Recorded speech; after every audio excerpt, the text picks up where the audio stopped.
je pourrais pas décrire ce que ma mère ressent. Ouais. Parce que moi, j'ai perdu mon frère. Et je l'ai vu naître, je l'ai vu grandir et je l'ai vu mourir. Ma mère, elle a perdu son fils.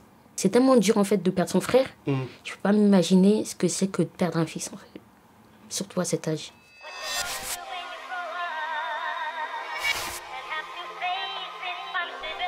Je m'appelle Adama Kamara. J'ai 32 ans. J'ai grandi ici, à Garges-les-Gonesse. Ma vie a basculé en 2011, quand mon frère Saad a été tué dans une rixe à la gare. J'ai voulu me venger et j'ai été condamné à 8 ans de prison pour tentative de meurtre. Aujourd'hui, j'ai purgé ma peine et je lutte contre les guerres de cité.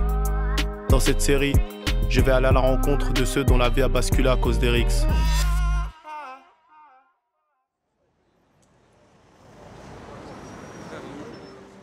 Le 29 janvier 2020, Wally a été tué à coups de couteau sur un trottoir de Paris pendant une bagarre. Plus d'1 an après, les raisons de cette rixe entre jeunes restent floues. Certains parlent d'une histoire de vol de AirPods. Ce qui est sûr, c'est que Wally n'était pas un bagarreur. Sa mort a été un vrai traumatisme pour sa famille. Il était là 15 heures, j'étais avec lui. Il était dans les fauteuils. Jusqu'à présent, cette image-là, quand j'ai vu la fauteuil-là, ça ne sort pas. Depuis la mort de son petit frère, sa grande sœur Fatou vit avec ce drame. J'aimais bien dire Wally, c'est mon préféré. Parce qu'en fait, Wally, c'est quelqu'un qui... Je peux l'envoyer partout. C'est le cuistot de la maison. Le cuistot. C'est-à-dire, lui, il fait la cuisine. Il est drôle aussi. En fait, il est souvent en retrait. Mais dès qu'il parle, tout le monde rigole. Parce que... Il faisait rire tout le monde. On va dire que c'est un petit clown. Qu'est-ce qui s'est passé ce jour-là par rapport à l'agression? Qu'est-ce que tu en sais? Alors moi, ce que je sais, c'est qu'il y a une bagarre qui a éclaté. Donc ce jour-là, Wally, il sortait de l'école. Ce que je sais, c'est qu'il a reçu un coup de fil parce qu'un ami à lui s'est fait agresser. Donc on lui a dit, venez vite, venez l'aider. À partir de là, il y a une bagarre qui a éclaté. Il était présent sur les lieux, mais il était sur le côté. En fait, il attendait ses amis, quoi. Après, l'enquête elle est encore en cours, donc il y a des zones d'ombre. On ne sait pas vraiment ce qui s'est réellement passé. Après la bagarre, Wally a été retrouvé dans une mare de sang par les policiers. Il a été touché à l'artère fémorale par des coups de couteau. Toi, quand tu es parti à l'hôpital, tu étais avec ta mère? J'étais avec ma mère. Ok. Et quand ils ont dit il est en réa, ta mère, elle a compris ou... Ma mère, elle n'avait pas compris. Elle m'a dit c'est quoi? Je lui ai juste dit, je voulais pas lui en dire plus. Je lui ai juste dit c'est grave. Et ensuite? Donc les médecins ils viennent vers nous et nous disent qu'il a l'artère fémorale sectionnée et que ses chances de s'en sortir elles étaient faibles. Il avait des machines, des choses. En fait il avait le visage très gonflé. En fait, quand ma mère elle a vu, elle a dit non c'est pas mon fils, on le reconnaissait pas en fait. Et cette image, elle reste dans la tête de ma mère. Elle n'arrive pas à oublier cette image parce que c'était horrible, en fait.